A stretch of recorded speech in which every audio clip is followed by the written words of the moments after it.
Liza Bird Burgess, elected Vice Chair of the WRU. Thank you so much for joining us for what looks like a very sunny Worcester there.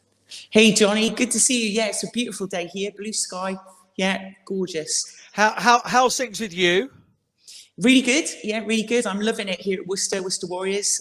Yeah, really great working here and really enjoying it. Great stuff. Yeah, got the Worcester Warriors hat on today, but we're just going to ask you to just change for the next 5 minutes or so, just to put the Welsh Reds WRU hat on. And as I say, thank you so much for a late caller joining us on here. Huge news coming out of the WRU yesterday. For those who've been under a rugby rock over the last 24 hours, what's happened? What are the facts and figures? Well, really exciting news as well. You know, it's absolutely amazing. The girls now have been kind of rewarded with 12-month contracts, 25 international players, and 10 of those will be professional contracts with 15 retainer contracts. So, you know, plus match and training fees as well. So it's just really great. It's a huge step forward for Welsh women.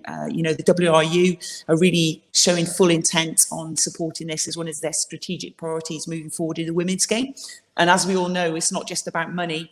You know, it's getting the whole package in which is in place, you know, including performance, lifestyle, psychology, medical, to support the girls moving forward. So this is just brilliant now, especially with the World Cup 12 months away.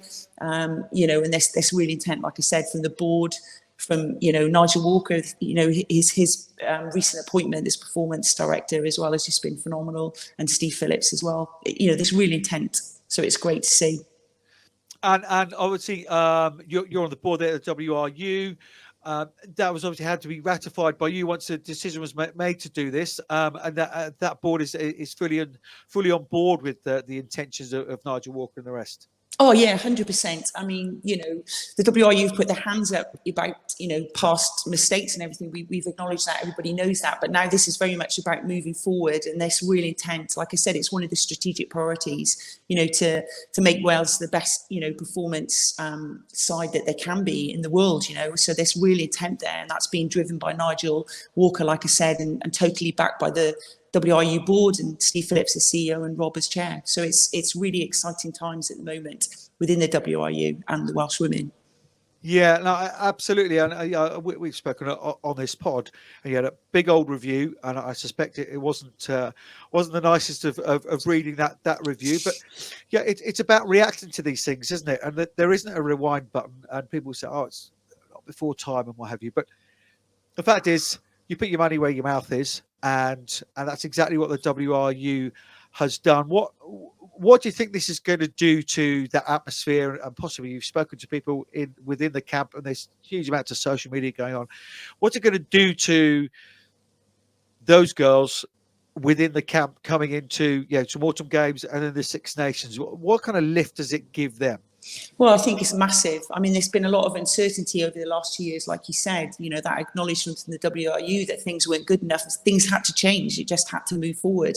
So, you know, there's a lot, you know, I've spoken obviously to a few of the girls in the camps, and, you know, they're really in a good place. And this gives them that stability now for those girls, you know, that have those professional contracts. You know, it gives them that ability to train as full-time athletes, to rest, recover, get the support they need, and have that security as well about, you know, not worrying about how they're going to fit things around their job, their work. And like we said, it's not just about the contracts, it never has been, but that makes a massive difference to these girls being able to train, sleep, recover, get the support they need, but also for the coaches to have access to the girls as well. So we're not talking just about weekend camps now, but they can, you know, have access during the week as well to get those extra sessions in, to maximise the potential of those players, which is just brilliant, and as it should be for the Welsh team moving forward.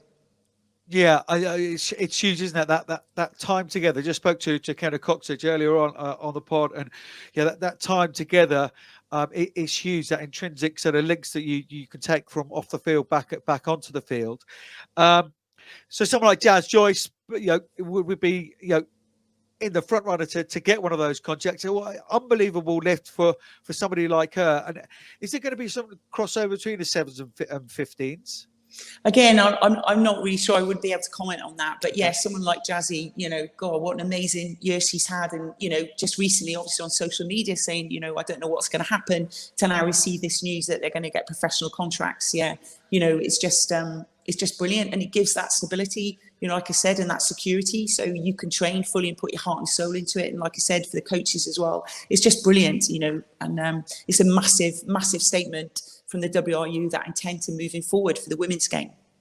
Yeah, absolutely. One last thing, but because we see, I know there's huge amounts of ground roots stuff being done at WRU, and you've got an unbelievable team, and a friend of mine, Shona Powell-Hughes, has been part of that, and the amount of work that they do, that's just going to give, you know, we talked, you and I have spoken for many years about, you know, if you can see it, you can be it. That's just going to give all those young girls that opportunity to do that now, isn't it? Yeah, and again, you know, underpinning all the performance, obviously part of that performance is, you know, the player pathway and competition structure in Wales. And I know that's something that Nigel is looking at to get right. So we've got those pathways for those young girls to actually move up through the age grades and then actually perform at that top level on the performance side of things. And then, as you said, in the community side, not the performance side, you've got all those role models that are there. You know, Sheepy, Shona Powell-Hughes, you mentioned, did a fantastic job. She's retraining now, as we know, to become a fire officer, which is just brilliant. She's an amazing role model and did a huge amount of work. But yeah, these people are on the ground, you know, and they're going out there and hitting all these girls in the hubs and the schools. And I'm going down to Ystrad to watch the Dragons a week on Friday, you know, under 14s, 16s and 18s, you know, training, which is just brilliant. And this is all going on. So all this news is just adding to that. And hopefully that, you know, like I say, the player pathway and competition structure will be getting placed, you know, very soon, that they'll lead to that performance structure. Yeah, absolutely. Well, if I was one of the owners of Worcester, I'd be signing up for a long-term contract now, so you don't get nipped back to coach back in Wales. But anyway, Bird, look, thank you so much. We'll leave it there. Thank you so much for giving us reaction to what absolutely brilliant news. And yeah, it really is, you know, pushing other unions to do it as well. But you know, the WRU has put their money where their mouth is and reacted superbly. And really appreciate you reacting to that with us today on the WRP. Oh, 100%. And thanks, Johnnie, and thanks for all the great work you do on the WRP as well. Take care. Appreciate it. Thanks so much. Take care. Cheers, Johnnie. Cheers. Bye.